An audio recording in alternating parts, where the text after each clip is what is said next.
¿Qué tal? Buenos días, divergentes, ¿cómo se encuentran? Bueno, pues hoy me encuentro realmente muy contento de saludar a un buen amigo y además a un gran ideólogo de la izquierda, a un intelectual, de verdad, ¿no? Como los que ustedes conocen, que salen en Televisa y en los medios de comunicación y que escriben para los medios conservadores como Reforma, sino realmente con alguien que de letras, que realmente conoce la ideología de izquierda y que es un gusto tenerlo hoy con nosotros, el doctor Alberto Saladino. ¿Cómo se encuentra, doctor? Muy bien, muchas gracias, Ismael. Qué bueno este reencuentro, me da gusto saludarlo. Bueno. Estoy a sus órdenes.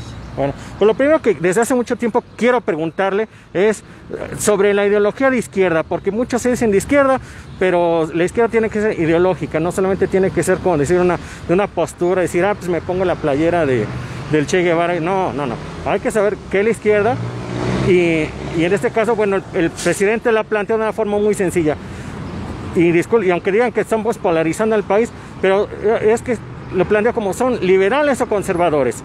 Y yo lo he dicho aquí en Divergente, no es algo que ya hemos inventado el presidente o yo o quien sea, de hace 2 siglos viene eso. Entonces, ¿usted cómo ve, doctor? ¿Somos liberales, somos conservadores? Déjeme sobre el movimiento. Sí, en realidad la izquierda es el producto del cultivo de los valores más caros que ha creado la humanidad para poder promover los valores como la justicia, la libertad, la igualdad, que son los que inspiraron en el siglo XVIII, por ejemplo, la constitución del primer país en América, que fue los Estados Unidos de Norteamérica.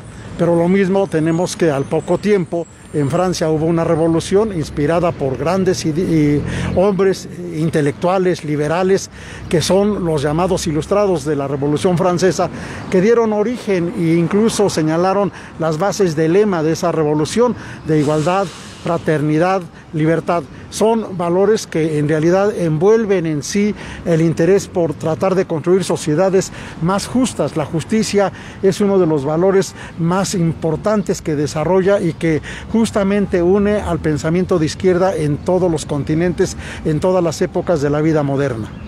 Y nosotros aquí nos encontramos en un lugar muy emblemático por paradojas del destino. Nos venimos a encontrar aquí, frente al hemiciclo a Juárez, frente a la estatua del, yo creo que el principal liberal de nuestra historia de México, ¿verdad?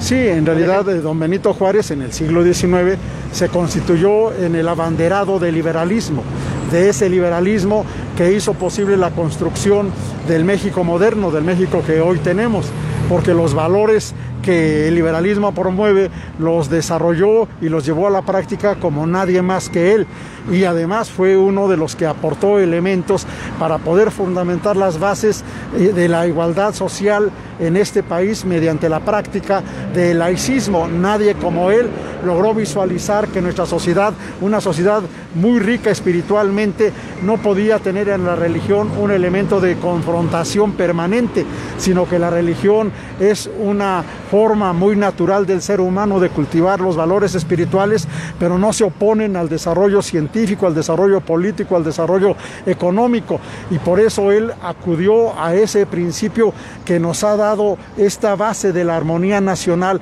que es el de la laicidad, al introducir como contenido de la educación de todos los mexicanos los contenidos humanísticos, los contenidos científicos, los contenidos artísticos, excluyendo la enseñanza religiosa para evitar que este tipo de cuestiones fueran los que se dividieran e incluso detuvieran el desarrollo y avance de nuestra sociedad.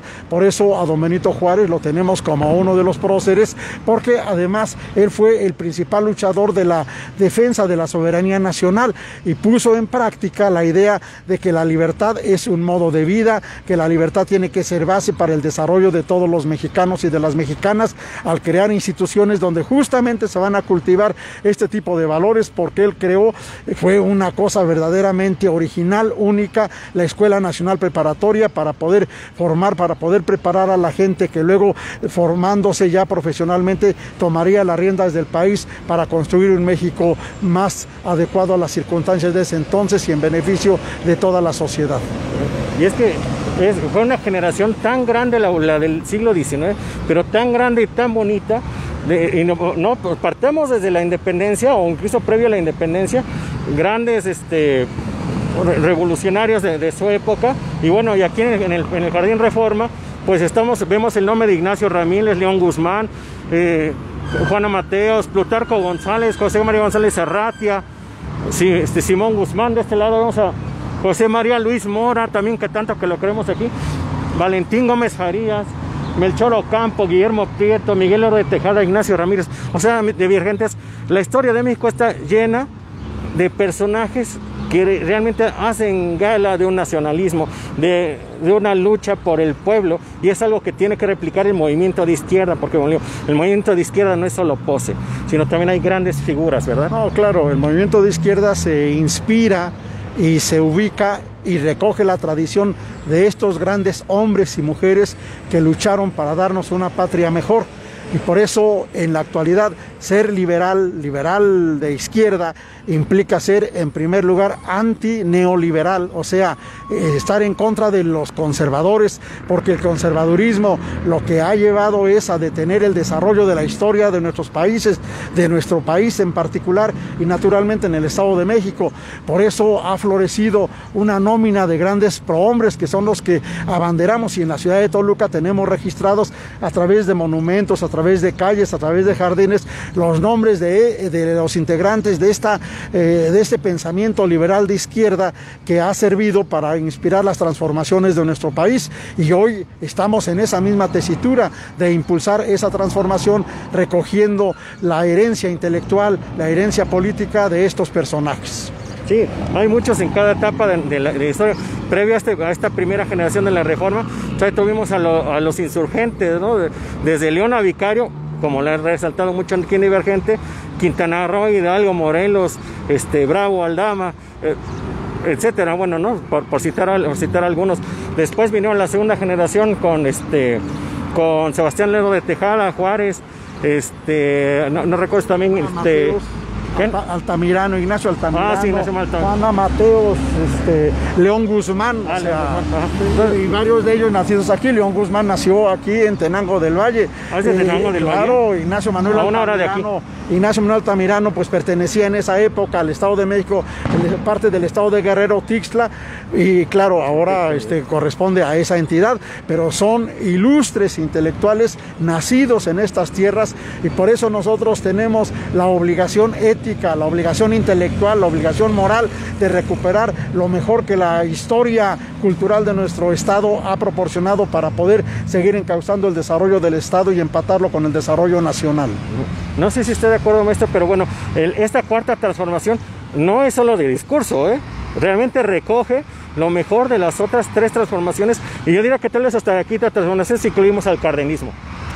En realidad se puede, claro, esta es una convención que se ha hecho, pero en el campo de la política es más visible esta postura que ha propuesto el presidente de la República, de que hemos tenido a partir de que nos constituimos en una nación independiente en 4 transformaciones. La actual, la cuarta transformación, es una propuesta, un proyecto político que busca refundar a la nación. Esto es recuperar para la mayoría de la población la acción de gobierno que nos permita elevar una mejor convivencia al nivel de lo que sucede en otras partes del mundo, combatiendo los problemas de injusticia, los problemas de desigualdad, que es el problema mayor que hemos tenido en la historia del país, donde una pequeña minoría ha acaparado de manera verdaderamente exagerada los recursos, los bienes del país, y una inmensa mayoría se ha quedado al margen. Pero junto con ese tipo de problemas, hoy tenemos los problemas de inseguridad que han sido producto de valores mal entendidos, de antivalores que promocionó el neoliberalismo, y que hoy tenemos que superar justamente con este proyecto para tratar de darle paz, darle seguridad a la sociedad mexicana. Y es que eso es lo que hay que hacer, Divergentes, participar, hacer honor precisamente a todos estos personajes, porque no es nada más por decirlo de nombre, de dientes para afuera. De verdad les insisto, ser de izquierda es tener ideología, y ideología no solamente es tenerla aquí, sino también llevarla a cabo, porque filosofía sin acción no es filosofía. Entonces, vale la pena que si tú te dices de izquierda, tú le eches un clavadito, acércate a gente como el doctor Saladino, que de verdad que siempre se va a prestar para dar una conferencia, una plática, una charla, una discusión por Zoom, porque eso es lo que hace falta a la izquierda. Si no, vemos muchos filibusteros, muchos piratas de la política, ¿verdad? Sí, el partido del presidente, el partido Movimiento Regeneración Nacional, que se conoce con el acrónimo de Morena, tiene muy claro que la única manera para que fundemos las bases de la Cuarta Transformación es popularizando el conocimiento, democratizando la educación, y por eso esto ha sido un pilar del actual gobierno, porque si no cambiamos la forma de pensar del mexicano, de buscar esa necesidad de impulsar su desarrollo intelectual, su desarrollo cultural, su desarrollo social, económico, no daremos las bases para esa transformación. Y la educación que está impulsando este gobierno es una educación que tiene muestras fehacientes de cómo buscar que se transformen las cosas. Por ejemplo, decidió crear, y yo creo que por ese hecho histórico va a tener un reconocimiento posterior incuestionable. Ha creado 140 planteles del sistema de Universidad Benito Juárez que no se habían creado en este país, para permitir que la juventud de los lugares más alejados no tenga problemas para poder acceder a la formación del nivel superior. Eso por una parte. Y por otra, en esta misma semana fue avalada por las comisiones y la Cámara de Diputados el proyecto para crear una nueva, para reformar, para modificar la ley de educación superior, que tiene el propósito de que nunca más las universidades públicas apliquen cuotas a los estudiantes, porque la educación tiene que ser educación gratuita, educación universal para toda la gente que desee salir adelante, y eso es lo que queremos en este país, que la educación sea el amparo y la fortaleza para el desarrollo individual y colectivo de la sociedad. Porque ese fue un pasado muy oscuro, el neoliberalismo, porque todo este conocimiento, tanto en la historia como en la filosofía, bueno, en general la educación, la pusieron como que fuera para una élite, porque así es el pensamiento de derecha, así es su filosofía, incluso económica, que el conocimiento solamente está reservado para una élite, y por mucho tiempo se ocultó todo ese conocimiento, ¿verdad? Sí, claro, este problema de no crear más instituciones de educación superior durante la época neoliberal fue un verdadero hecho retrógrado, porque no se creó una universidad sola. La última universidad que se creó en el sistema público nacional fue la Universidad Autónoma Metropolitana en los años 70. Todavía no se imponía el neoliberalismo. Cuando llega el neoliberalismo en los años 80, a partir de Miguel de la Madrid, de Carlos Salinas de Gortari, de Zedillo, de Fox, de Calderón, de Peña Nieto, no se creó una sola universidad pública de carácter estatal en las entidades federativas. Solo hubo una excepción, y esa excepción fue cuando el actual presidente de la República era el jefe de gobierno de la Ciudad de México, donde creó una universidad pública que fue la Universidad Autónoma de la Ciudad de México. Por eso, esa situación de atraso, ese problema de dificultades que tuvieron muchas familias para que sus hijos pudieran hacer estudios profesionales, se debe no a que no pasaran los exámenes para ingresar a las universidades. Ese es un mito, ese es un engaño. Se debió a que no crearon más espacios para que los jóvenes pudieran acceder al sistema universitario. Por eso este gobierno de la Cuarta Transformación, lo primero que hizo, y es una información que no se ha cacaraqueado mucho, pero que va poco a poco a ir aflorando, lo primero que hizo fue crear, ojo, 140 planteles universitarios a lo largo y ancho del país, un promedio de 3 universidades nuevas en cada uno de los estados del país, para que la juventud nunca más se le niegue el acceso a la educación superior. Y usted lo sabe muy bien porque es profesor universitario, es un profesor de los más reconocidos aquí en la Universidad Autónoma del Estado de México, pero también de la UNAM, ¿verdad?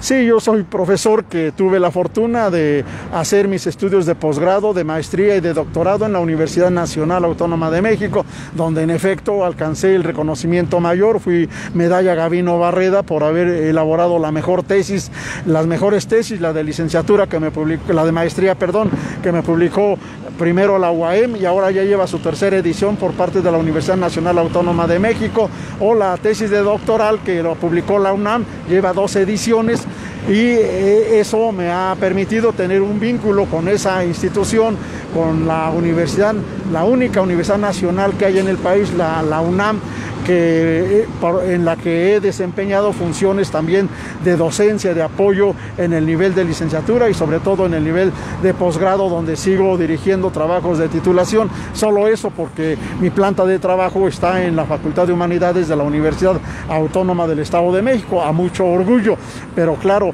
el desarrollo de mi vida académica me ha permitido que tenga este reconocimiento para ser uno de los pocos profesores de provincia que participa en la investigación, en la docencia, en actividades de difusión en la Universidad Nacional Autónoma de México. Pero no solo allí, yo soy miembro del Sistema Nacional de Investigadores y eso me ha permitido realizar actividades de docencia o de investigación en universidades del extranjero. He impartido durante años sabáticos cursos en la Universidad de Tanyang, en Taiwán. Soy el primer mexicano que tiene estancias en Asia y tengo estancias en Canadá, tengo estancias en Cuba y tengo una serie de participaciones académicas en universidades de América Latina, de América del Norte, de Europa y de Asia. Es lo que les digo a los divergentes, les digo, vamos a echarle ganas al estudio, porque la verdad, pues bueno, nunca es tarde para aprender. Realmente yo aquí tomo muchos temas de historia en divergente, lo han sabido, de economía, pero es por mi gusto que he estado aprendiendo, ¿no? Entonces, pues bueno, aparte de la experiencia que tengo como periodista, pero es algo que necesita el movimiento de izquierda, meternos al análisis de los temas, que no solamente digan, este líder que quiere ser diputado, quiere ser presidente municipal, o que quiere ser, que demuestre cuál es su ideología, cuál es su filosofía económica, cuál es su filosofía así, personal, con qué corriente. Por ejemplo, ahorita hablaba de Gabino Barreda, ¿no? Bueno, introductor del positivismo en México, ¿no? Alumno de Augusto Comte, me parece, ¿no? Entonces, hay tela de dónde cortar, pero pues vamos a meterle a la ideología, a practicar. Yo creo que es algo que hace falta, ¿no? Vemos muchos líderes huecos, ¿no, profesor? Sí, en realidad carecemos de que nuestros líderes en el campo de la política sean gente que domine la vida cultural, la vida intelectual de la historia de la humanidad, la de nuestros países y la del Estado de México. Y yo creo que esa circunstancia la tenemos que superar. Además, tenemos que reconocer que, por ejemplo, el caso de la filosofía, cuando Benito Juárez logró hacer tantas acciones que transformaron a nuestro país en un país moderno, se debió porque utilizó una filosofía para llevar la modernización del país, que fue justamente el positivismo, y encargó a un conjunto de intelectuales, como el caso de Gabino Barreda, pero no solo Gabino Barreda, Ignacio Manuel Altamirano, no solo Ignacio Manuel Altamirano, Covarrubias, una serie de personajes que sabían del conocimiento y de la importancia de la filosofía, que impulsaron las acciones, justificaron, explicaron, llevaron a la comprensión del desarrollo nuevo de nuestro país a través de los discursos filosóficos. Y eso es lo que ha estado haciendo nuestro presidente de la República actual, porque justamente pidió a intelectuales y a filósofos, entre otros, que ayudaran a sentar las bases de la transformación nacional, y dos hechos son necesarios de mención. El primero es de que se logró reconocer a principios de este año que la filosofía se convirtiera en un contenido obligatorio de manera constitucional, y está reconocida hoy la enseñanza de la filosofía en la Constitución de nuestro país para que sus contenidos se difundan, porque la filosofía pues es un discurso crítico que ayuda a la gente a pensar, a formar ciudadanía, a ser gente libre. Esa es la razón del quehacer filosófico. Y el segundo hecho es que a través del amparo de ideas filosóficas, de ideas éticas, de ideas morales, forjó una propuesta que desde campaña la propuso, de crear una constitución moral. No se trataba de decir cómo debe comportarse la gente, ni más aún mandar y actuar autoritariamente para que se conforme de una o de otra manera. Eso no, porque lo que se requiere es que la gente actúe con libertad, y lo que él promovió fue un hecho que ahora varios intelectuales, entre ellos algunos filósofos, una prominente filósofa, Margarita Margarita Valdés, contribuyó para que se elaborara, y se acaba de presentar la llamada Guía Ética, que son 20 principios de cómo debemos nosotros de conducir nuestro comportamiento. Es el deber ser, así debemos comportarnos como ciudadanos maduros, ciudadanos de una sociedad para que ésta viva de manera armónica, y eso naturalmente es expresión de la práctica real de la filosofía. La filosofía no es un discurso especulativo, la filosofía es un discurso racional que busca señalar cuáles son los principales principios y valores que debe tener toda conducta humana. Y es que es esto que el neoliberalismo, la época del monetarismo, del materialismo, como andamos ya casi, ya nos apuramos con esa entrevista, de esa época tan dura que vivimos, donde todo era cuánto vales, cuánto tienes, cómo pareces. Nos arrancaron ese pensamiento reflexivo, ese pensamiento filosófico que precisamente esta guía ética nos ofrece ahora para recuperar. Y no es solamente que de pronto digan un grupito de intelectuales haya puesto a escribir, sino que tiene detrás una necesidad de reparar un tejido social que está hecho a trizas hoy en día. Claro, sí, hoy el problema es que la crisis que nos dejó el neoliberalismo no fue solamente una crisis económica. Recuerden que nos endeudaron a más no poder porque se dedicaron estos políticos neoliberales corruptos a vaciar las arcas de la nación. También nos dejaron una crisis de carácter política. La crisis de carácter política llevó a que los mexicanos reconocieran que todos los partidos solamente usaban el poder para que sus dirigentes se sirvieran del poder y no para servir a la gente. Por eso la mayoría de los mexicanos reaccionamos en el año 2018 y echamos del poder a todos esos partidos que habían usufructuado los bienes de la nación para beneficios de grupos de personas o de partidos. Y esa crisis política pues la estamos enfrentando cuando la sociedad de manera pacífica, con su credencial de elector, fue y votó 30 millones para legitimar a un nuevo presidente que hoy lo tenemos gobernando este país con el apoyo de la gente. Pero también hubo naturalmente una crisis de carácter cultural, como la hemos mencionado, los problemas de los valores se relajaron todo. Lo que importaba no era el ser humano, lo que importaba era el dinero, lo que importaba no era la convivencia, lo que importaba era tener y dedicarse al consumismo desenfrenado. Esas crisis, claro, llevaron a otro tipo de crisis que es la de carácter social. En el campo de la sociedad tenemos que se fomentaron conductas antisociales que llevaron a una violencia desenfrenada que no la podemos detener y que hoy es uno de los problemas mayores. Pero el problema de la violencia no lo vamos a resolver, el problema del narcotráfico no lo vamos a resolver, el problema de los robos, de los asaltos, solo con acciones policíacas. Las tenemos que resolver también con la solución a las causas de esos problemas. Una es buscar que la política sea servicio para la gente, buscar que la economía sea un espacio donde la gente pueda obtener sus ingresos para poder sustentar a sus familias. Buscamos que en el campo de la cultura se proporcionen medios para buscar esa reinserción de la sociedad, de los individuos en el tejido social, y por eso la importancia de la guía ética, un documento que tuvo un libro antecedente que conoció nuestro presidente de la República, que se elaboró allá en los años 50 por un prominente intelectual llamado Alfonso Reyes, que escribió la Cartilla Moral, donde daba las indicaciones de cómo debíamos de relacionarnos con nuestros semejantes, respetarlos, con la naturaleza, con los animales, con la sociedad, etcétera. Y ahora, en otras condiciones, pues tenemos que retomar esto para poder resolver esos problemas de crisis social, y lo estamos haciendo con las armas de la cultura, con las armas de la educación, con el acompañamiento de la unidad de las familias y con el respeto de cada uno de nosotros en la vida social. Es que es cierto, porque ya pasé para terminar la entrevista, Divergentes. Queremos que no haya feminicidios, queremos que no haya violencia, asaltos, secuestros, corrupción. Trabajemos el humanismo. Entonces, pues tal vez esa es la clave, profesor. Y pues bueno, así es, la política tiene que recuperar que el centro de toda acción, no solo de la política, de la vida social, no solo de la vida social del ámbito de la cultura, no solo del ámbito de la cultura, de la vida económica, es el ser humano. Y mientras no coloquemos al ser humano como centro de todas las acciones, seguiremos con los conflictos que hoy hemos tenido. Y hoy se requiere que la política se haga con valores humanísticos, que se haga con ética, que nuestros políticos sean gente profundamente respetuoso del prójimo y que lleguen al servicio público para eso, servir a la gente, poner el gobierno al servicio de todos. Muchas gracias. Bueno, doctor, gracias. Bueno, Divergentes, pues hasta aquí dejamos la entrevista. Yo sé que está muy interesante. El siguiente viernes vamos a platicar también con un periodista que, miren, de los que ya no hay.